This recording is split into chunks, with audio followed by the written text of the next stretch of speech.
the Revelation of St. John the Divine, chapter 17. Revelation chapter 17, reading from verse 3 down to verse 7. Revelation chapter 17, from 3 to 7. So he carried me away in the spirit into the wilderness, and I saw a woman sit upon a scarlet-colored beast, full of names of blasphemy, having 7 heads and 10 horns. And the woman was arrayed in purple and scarlet color, and decked with gold and precious stones and pearls, having a golden cup in her hand, full of abominations and filthiness of her fornication. And upon her forehead was a name written, Mystery, Babylon the Great, the mother of harlots and abominations of the earth. And I saw the woman drunken with the blood of the saints and with the blood of the martyrs of Jesus. And when I saw her, I wondered with great admiration. And the angel said unto me, Wherefore didst thou marvel? I will tell thee the mystery of the woman and of the beast that carrieth her, which hath the 7 heads and 10 horns. Praise the Lord. John sees a very strange vision here. He sees a vision of a woman on a beast. And from the portion we just read, we know that the woman was not a very pleasant sight. And the name written on her was not pleasant either. And she was seated on a beast. And John's instantaneous reaction was to watch with wonder and amazement. And the angel told him, Are you wondering? Are you admiring her? Let me tell you who she is. In Revelation chapter 19, we read of another woman. In Revelation chapter 19, verse 7. Let us be glad and rejoice and give honor to him, for the marriage of the Lamb is come, and his wife hath made herself ready. There are 2 women mentioned in these 2 chapters. Who are these women? As we know, Revelation 19:7, that woman is the bride of Christ. The woman in Revelation chapter 17 is the bride of Antichrist. The bride of Christ is the church. The bride of Antichrist is the fallen church. The bride of Christ is being prepared. The bride of Antichrist is also being prepared. But when we read of the bride of the Antichrist, there are certain strong words used there to describe her. And we must all wonder who she is. As I told you, she is the fallen church. When I say fallen church, you understand what I mean. Who is this woman? Is she there in the world today? Yes. She was formed in the beginning of the centuries in the New Testament, and slowly she's been formed, and she's growing day by day, and she's going to be perfected. And she has a leader as well. If you look at verse 4, you read the woman was arrayed in purple and scarlet.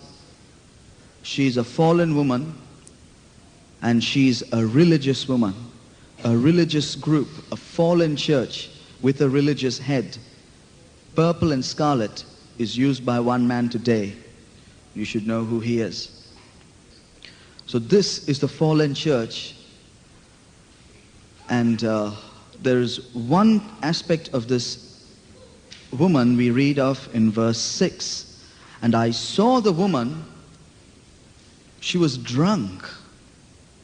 A woman who's drunk, she will not have a very pleasant behavior for us to see.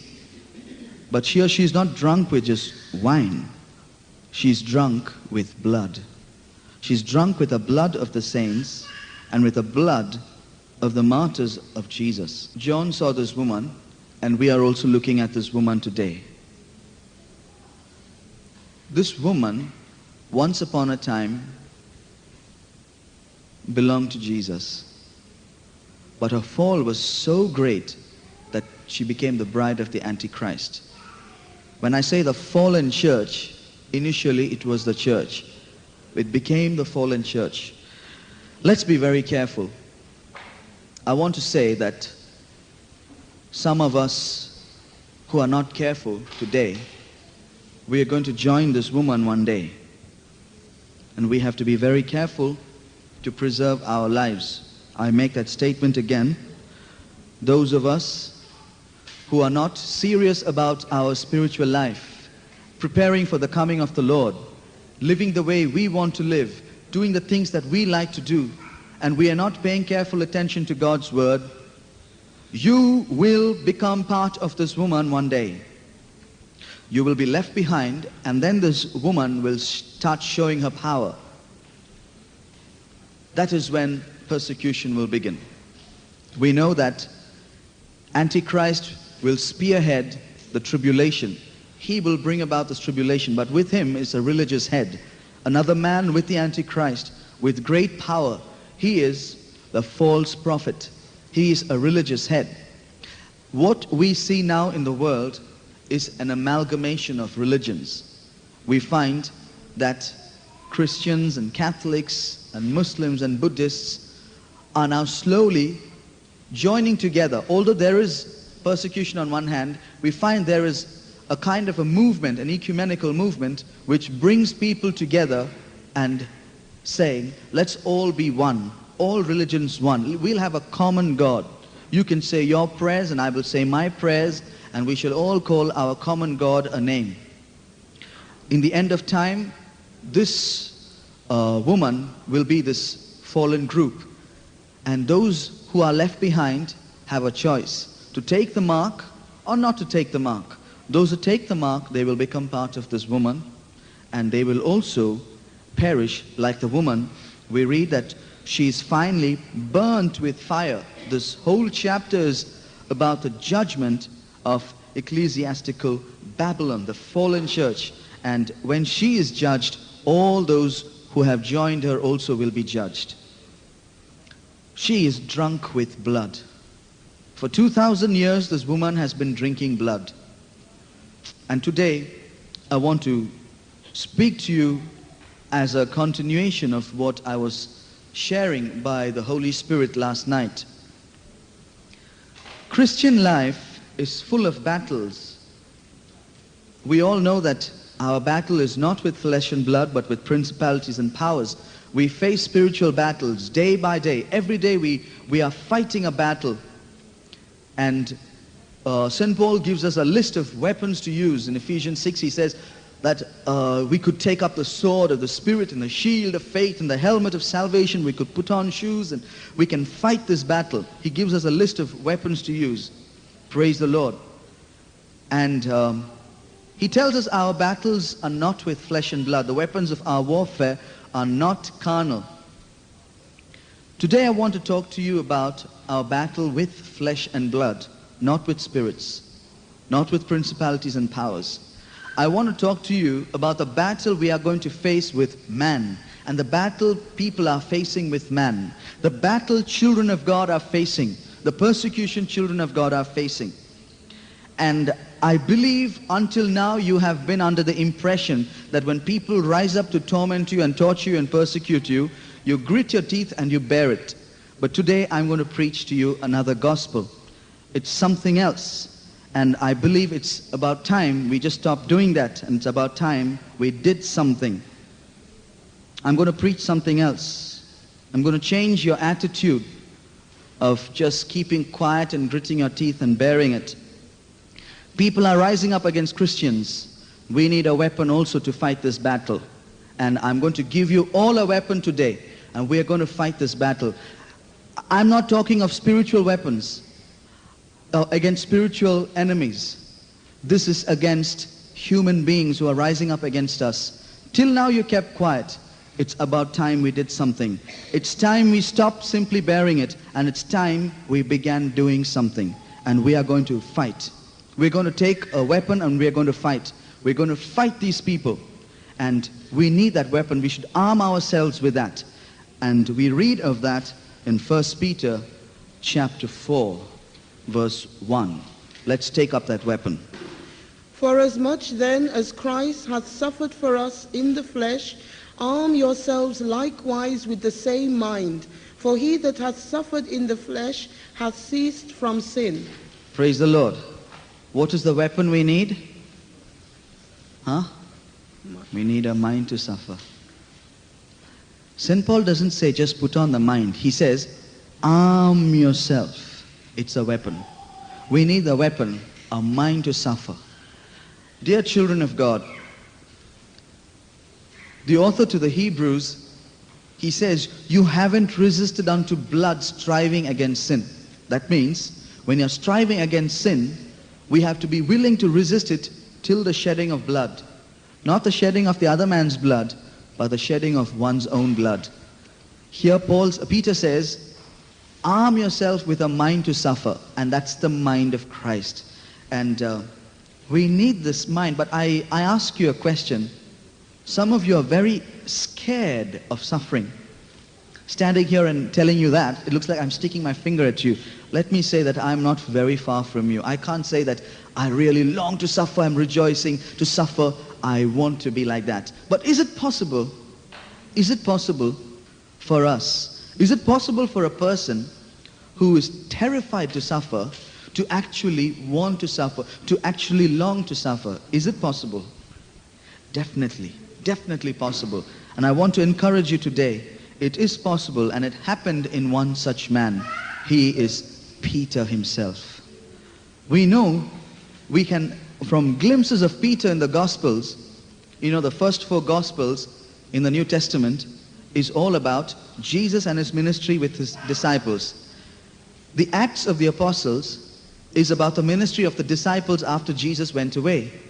Everything beyond is how their lives are speaking to the people. So this is the New Testament. And in the Gospels, we find that Peter was actually a very scared man, very timid, easily frightened. He had a lot of bold words. He would scream aloud, but when a time came, he would get scared. This is Peter. We find Peter, when Jesus said, I'm going to suffer, he said, oh no, you don't suffer, please don't suffer. And then when Jesus was actually suffering, when a little girl came to him, he immediately denied her. Peter was a bold man outside, but he was terrified on the inside. This was Peter, and I think we can all identify with him. But this Peter was transformed on the day of Pentecost. We know how he preached. The man who denied Jesus before a little girl, before a crowd of 3,000, he said, you crucify the Lord. He was so bold, and in fact the people marveled at his boldness. But I was interested to read how the very Peter who told Jesus, it's not good for you to die, mentions the death of Jesus in every chapter of this epistle. In chapter 1, you see verse 18. We'll quickly note that, chapter 1, verse 18. For as much as ye know that verse 19. But with the precious blood of Christ, as of a lamb without blemish and without spot. Here he speaks of Jesus as a lamb who died for us. In chapter 2, you read, actually it's from verse 4 to verse 8, you read how Jesus was actually rejected by the people. Again he speaks of Jesus in chapter 2. And then again further down from 21 to 24, you can read verse 21. For even hereunto were ye called, because Christ also suffered for us, leaving us an example that ye should follow his steps. Yes. Chapter 3, you see verse 18. For Christ also hath once suffered for us, the just for the unjust, that he might bring us to God, being put to death in the flesh, but quickened by the Spirit. In chapter 4, we already saw verse 1. And then further down from verse 12 to 16, we see how Peter says, rejoice inasmuch as you are partakers of Christ's suffering. And then in chapter 5, verse 9 and verse 10, again he speaks of suffering. And in verse 1 tells us about Christ's suffering. The elders which are among you I exhort, who am also an elder and a witness of the sufferings of Christ. A witness of the sufferings of Christ. You see, in all the 5 chapters, Peter speaks of the sufferings. The man who told Jesus, please don't suffer, please do not die. Now he is teaching about it. And interestingly, the very man who himself did not want to suffer, in every chapter of this epistle, he encourages us to suffer. You can note down chapter 1, verse 6 and 7. He says, you are kept by the power of God. And in verse 6 he says, you greatly rejoice, although now you are going through heaviness. In verse 7 he says, the trial of your faith being more precious than of gold. He encourages us to suffer. In chapter 2, from 19 to 21, he encourages us to suffer again. He says, if you suffer for your mistakes, there's no use in it. But if you are buffeted for something you do well and you take it patiently, that is accepted with God. In chapter 3, verse 17, he says, it's better, if the will of God be so, that you suffer for well-doing than for evil-doing.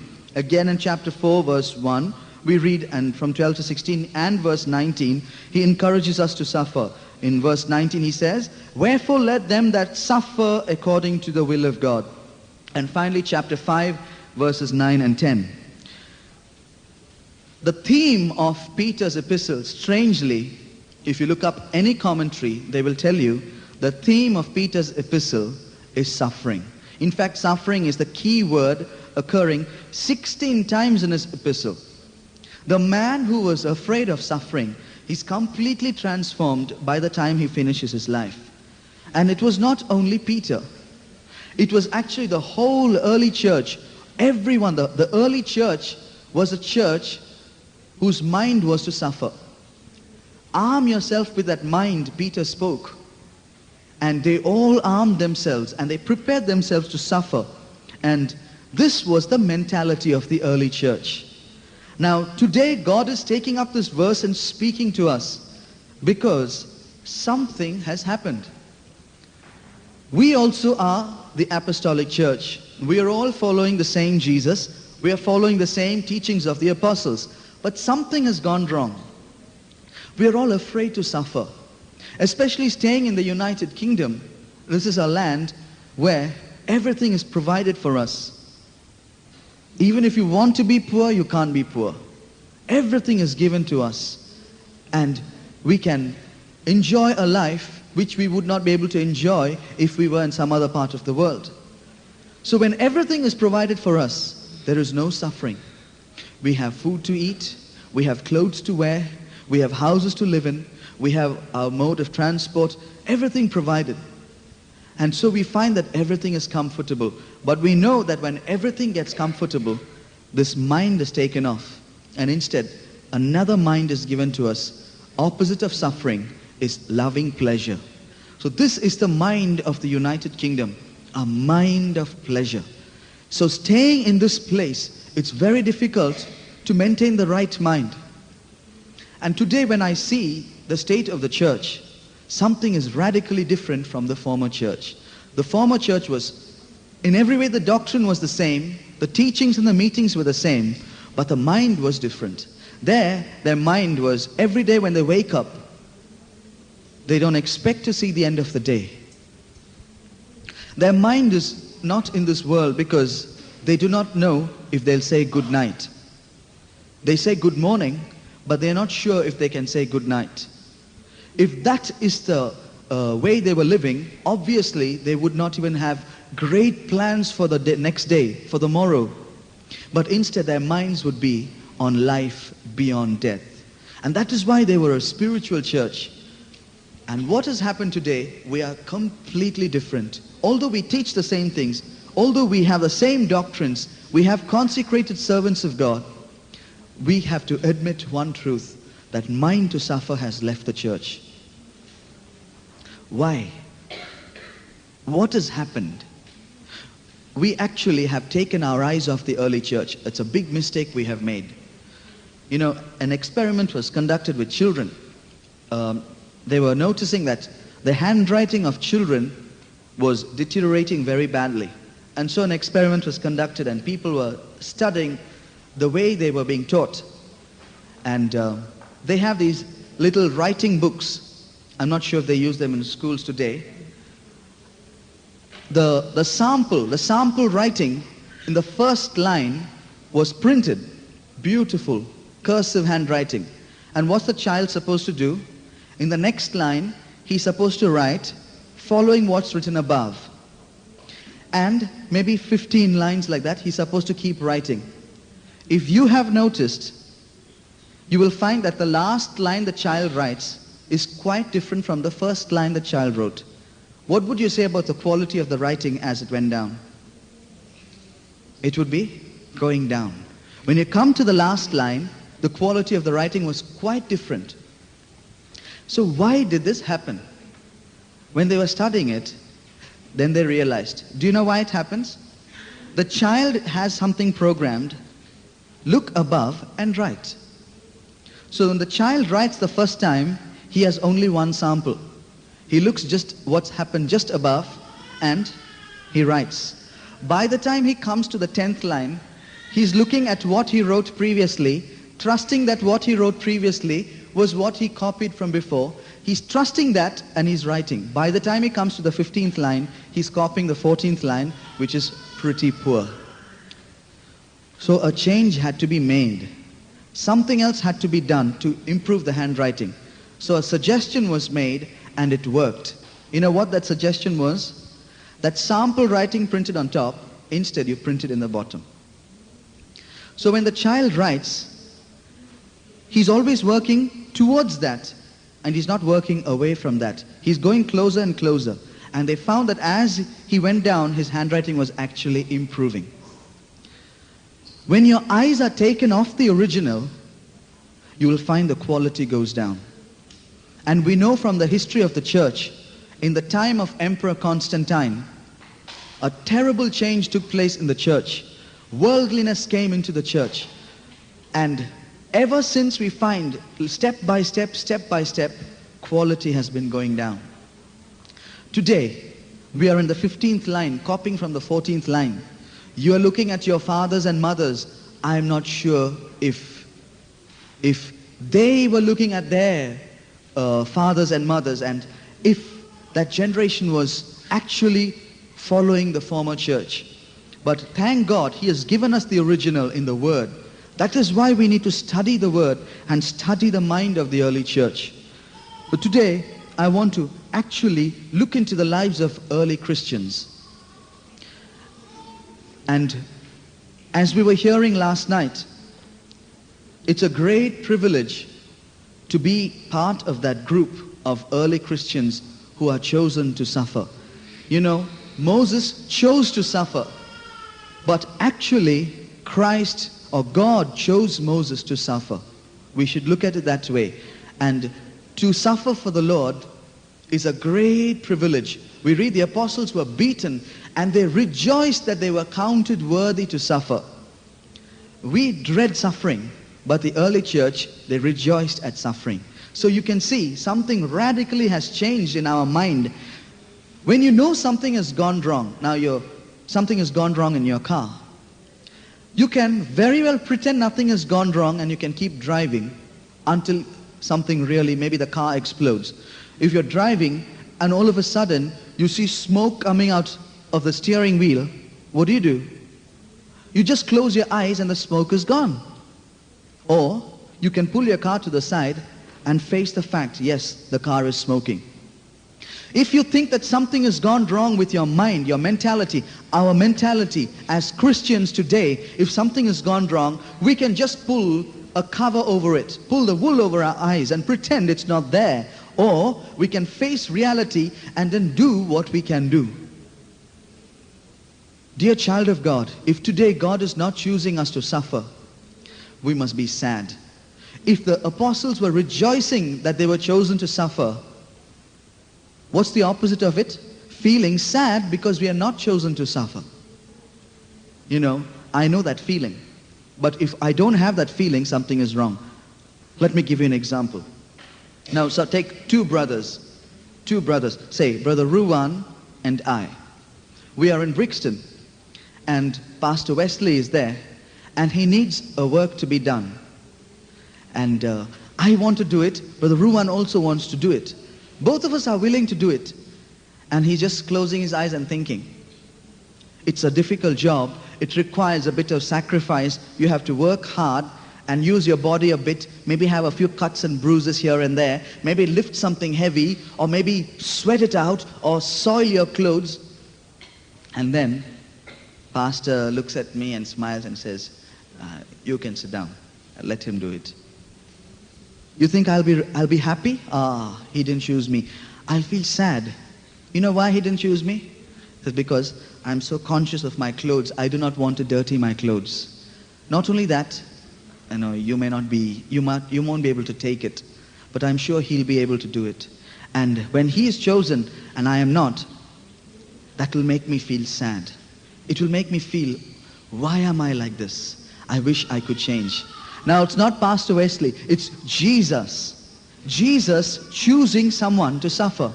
And if we haven't been counted worthy for it, it should make us feel sad. It should make us feel sad that we have lost such a privilege which we can have only once in this world. Only once we can pass through this world. So today, let us actually take our eyes off the church around us. Let us take our eyes off the people around us, and we're going to actually look into the early church. I want to talk to you about 10 persecutions which took place in the early church. 10 persecutions and how they suffered. And I want to tell you that these are the people who actually go to make the overcoming man-child. We know 3 qualities of the overcoming man-child. This man-child is what is caught up to New Jerusalem. We read of this man-child. They overcame the dragon by the blood of the Lamb. Secondly, by the word of their testimony.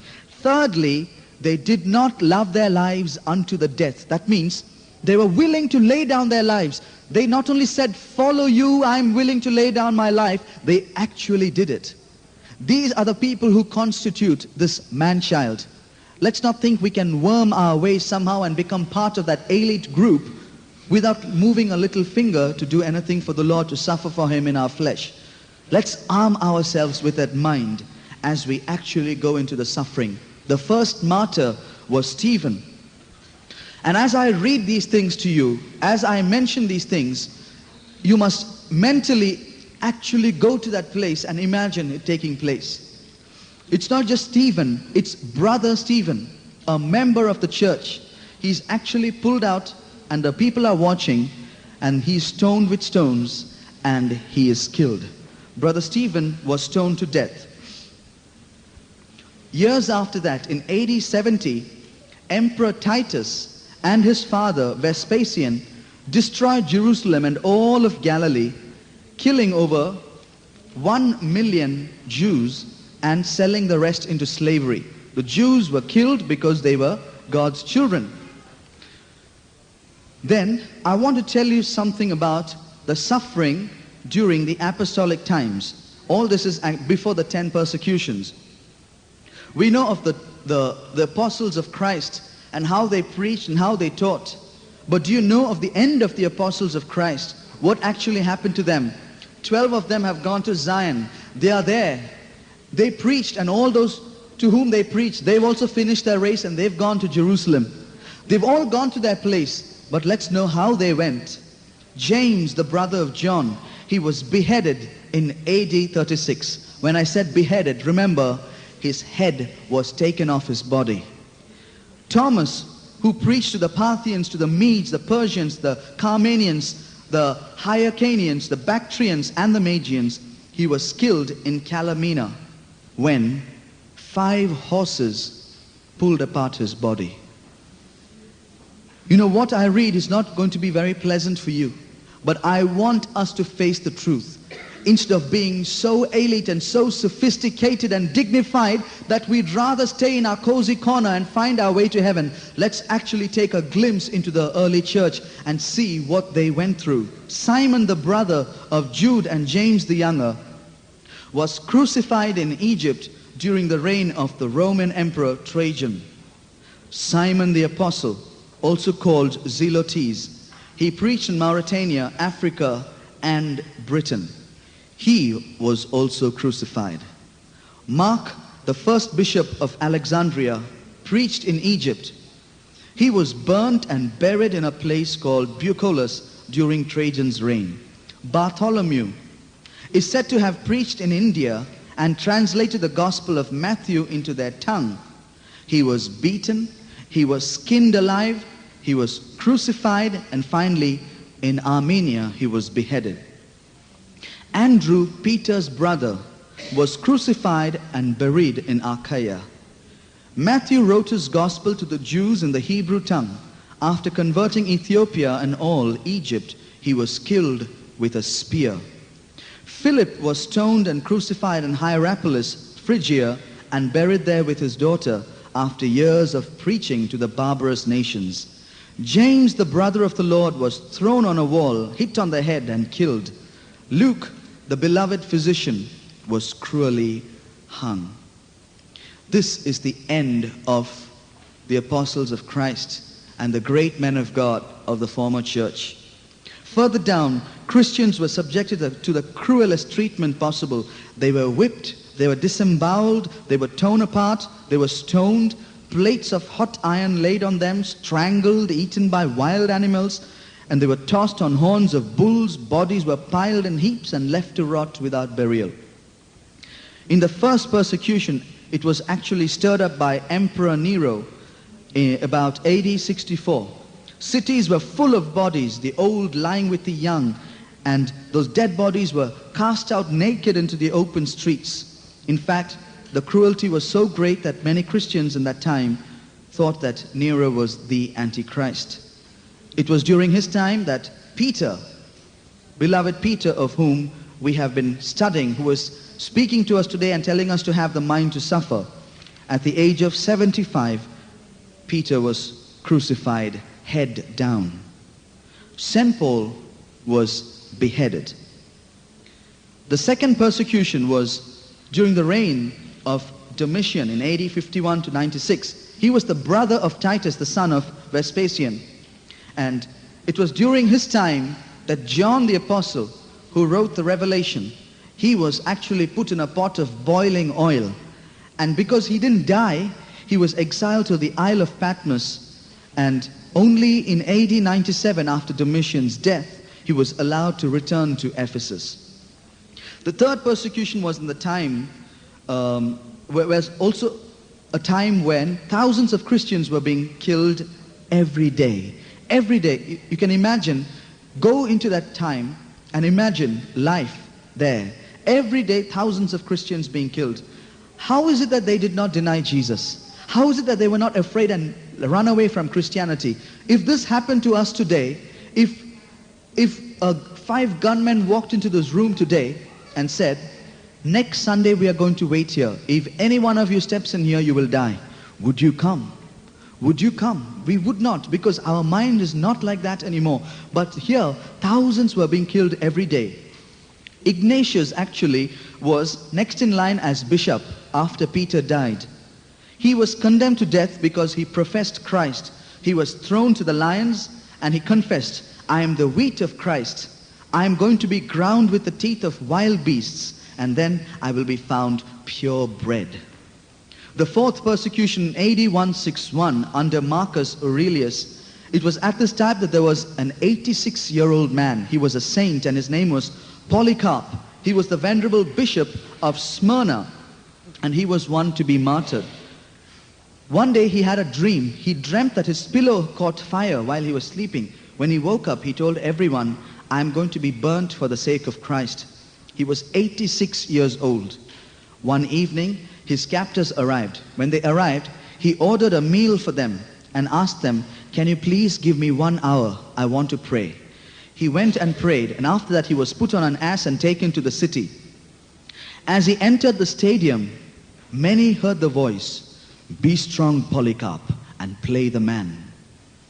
Before the tribunal and before the crowd who were crying out saying, deny Christ, Polycarp refused.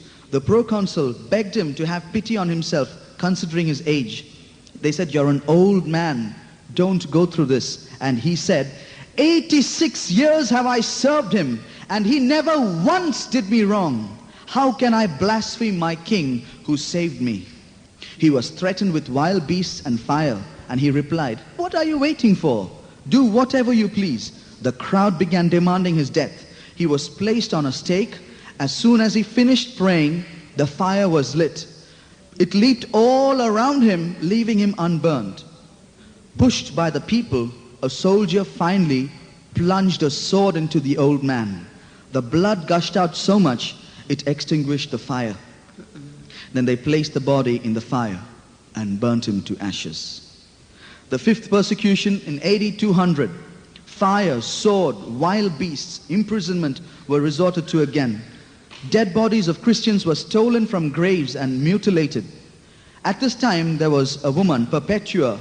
She was 26 years old, the mother of a baby, and she was a saint who was persecuted. Even her own father pleaded with her and said, "Look at me, spare the gray hairs of your father." But she stood firm.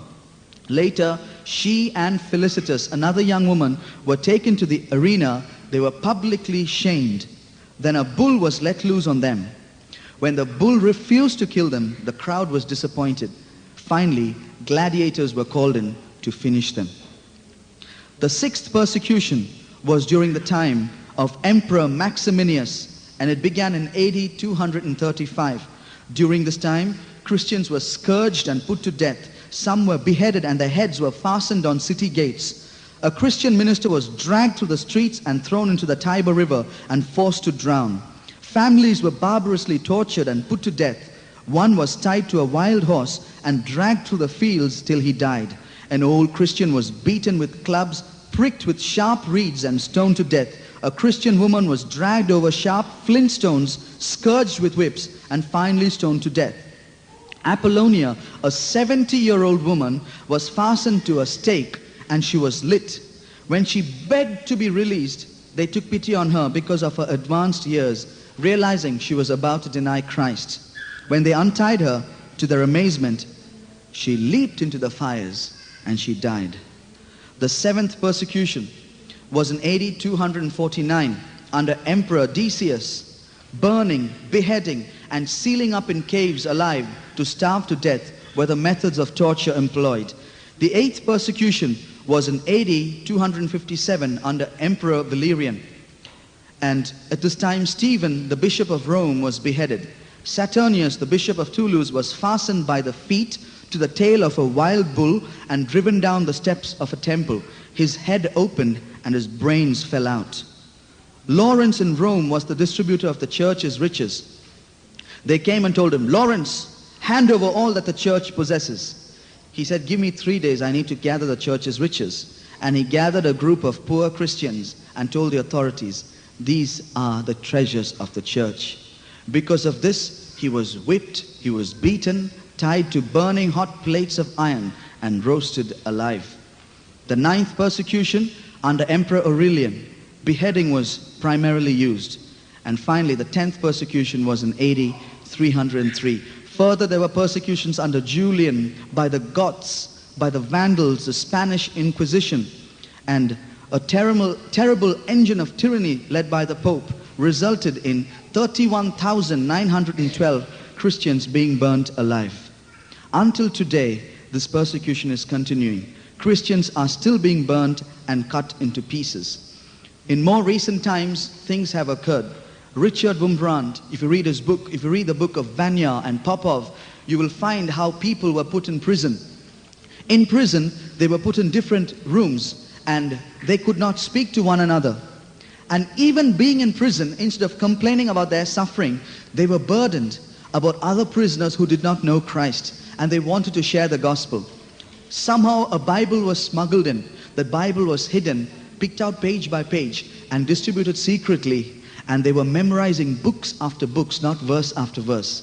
And when they memorized this, they found that there were prisoners to whom they could not meet or give because they were being watched. So finally they decided. They tapped the walls and they found that the other prisoners could hear the tapping. So when they came together for meals, they worked out a code.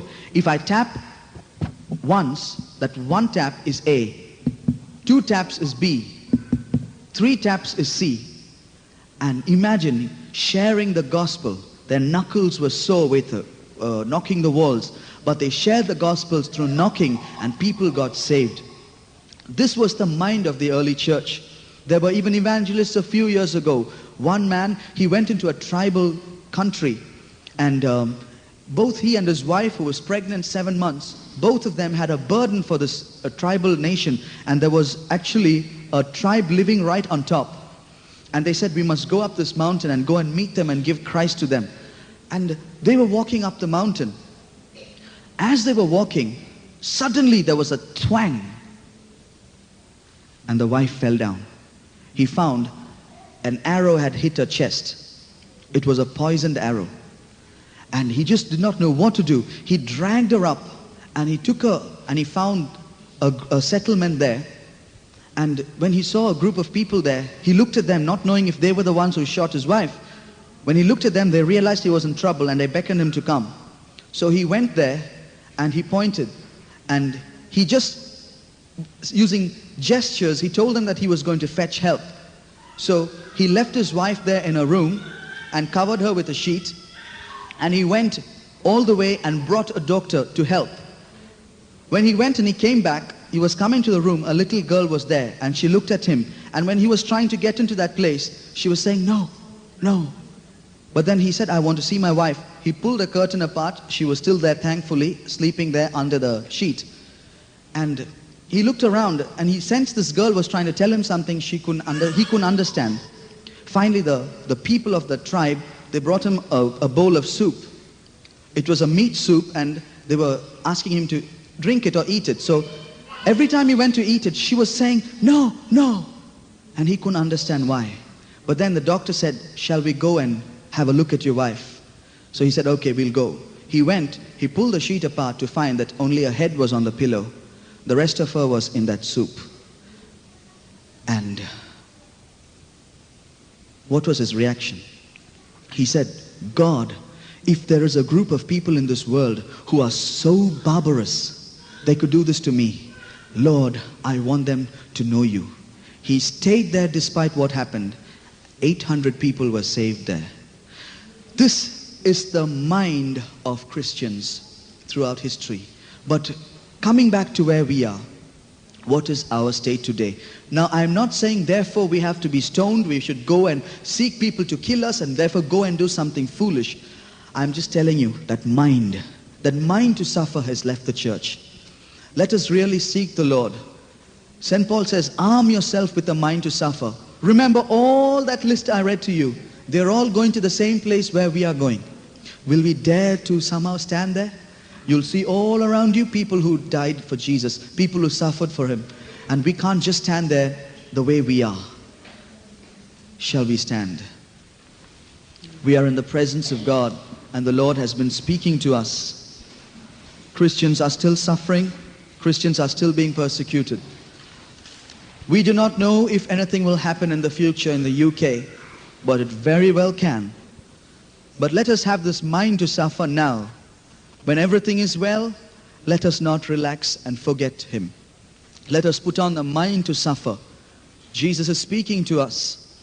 Those who choose not to suffer, you can escape this suffering. But a greater suffering awaits you after the coming of the Lord. If you choose not to suffer, again then, you can take the mark and escape that suffering. But then for all eternity, you will suffer in the lake of fire. Oh, dear child of God, make your calling and election sure. Arm yourself with a mind to suffer. I am sure that this message has troubled many of us, but that was the intention. It has troubled me, and I'm sure it has troubled you. It has not left you with a pleasant feeling inside. You may not enjoy your lunch today. Praise God. That was the intention.